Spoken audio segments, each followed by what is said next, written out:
Hello students, welcome to the PNT coaching classes learn easily and smartly. तो आज हम पढ़ने वाले एक टॉपिक जिसका नाम है magnetic field created due to current in solenoid. तो इसका मतलब है जो सोलेनॉइड होता है उसमें से जब हम इलेक्ट्रिक करंट को फ्लो करते हैं तो उसके आसपास मैग्नेटिक फील्ड क्रिएट हो जाता है। और ये कैसे होता है समझेंगे इस वीडियो में। तो चलिए करते हैं स्टार्ट। तो सबसे पहले समझते हैं स्टूडेंट्स कि सोलेनॉइड क्या होता है। तो ये जो आप डायग्राम देखते हैं यही है सोलेनॉइड। ओके, अभी बनता कैसे, कोई भी मेटल की आप कंडक्टर की वायर ले लीजिए।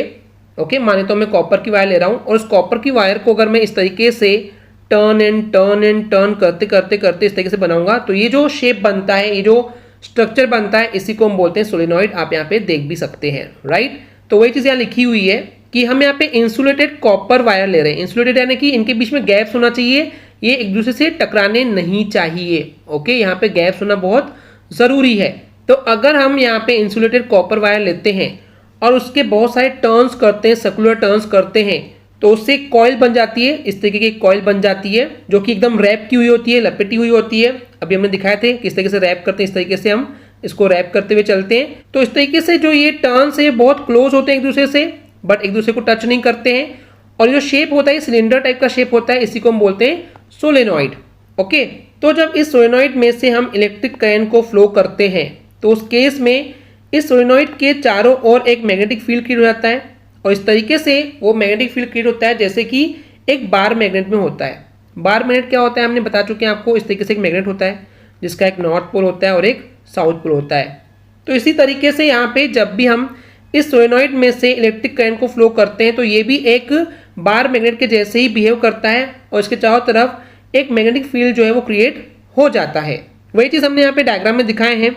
आप ये देख सकते हैं कि ये जो है ये बेसिकली एक सोलेनॉइड है। ओके, एंड इसको हमने कनेक्ट कर दिया यहाँ पे बैटरी से और की से। और जैसे ही हम इसमें से इलेक्ट्रिक करंट को फ्लो करेंगे तो इसके चारों तरफ देख रहे हैं आप यहाँ पे ये क्या है, ये जो है बेसिकली ये मैग्नेटिक फील्ड क्रिएट हो चुका है। ओके, इतना क्लियर है।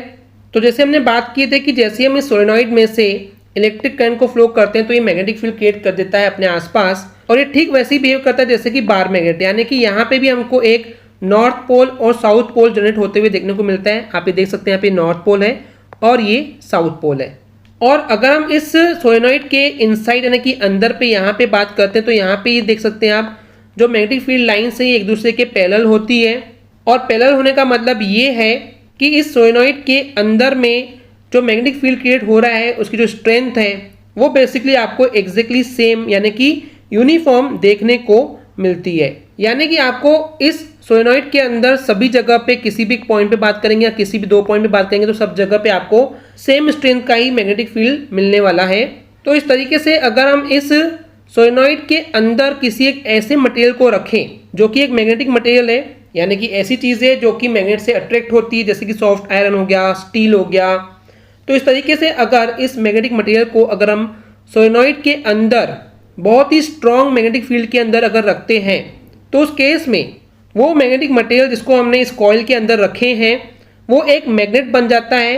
और उस मैग्नेट को बोला जाता है इलेक्ट्रोमैग्नेट, क्योंकि इलेक्ट्रिसिटी की वजह से उसमें मैग्नेटिज्म प्रोड्यूस हुआ है, इसलिए इसको बोला गया इलेक्ट्रोमैग्नेट।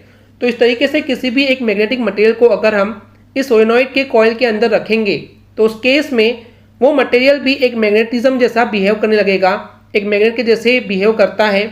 और इस मैग्नेट को बोला गया है इलेक्ट्रोमैग्नेट। ओके स्टूडेंट्स, क्लियर है? आई होप स्टूडेंट्स आपको एक क्लियर हो गया होगा।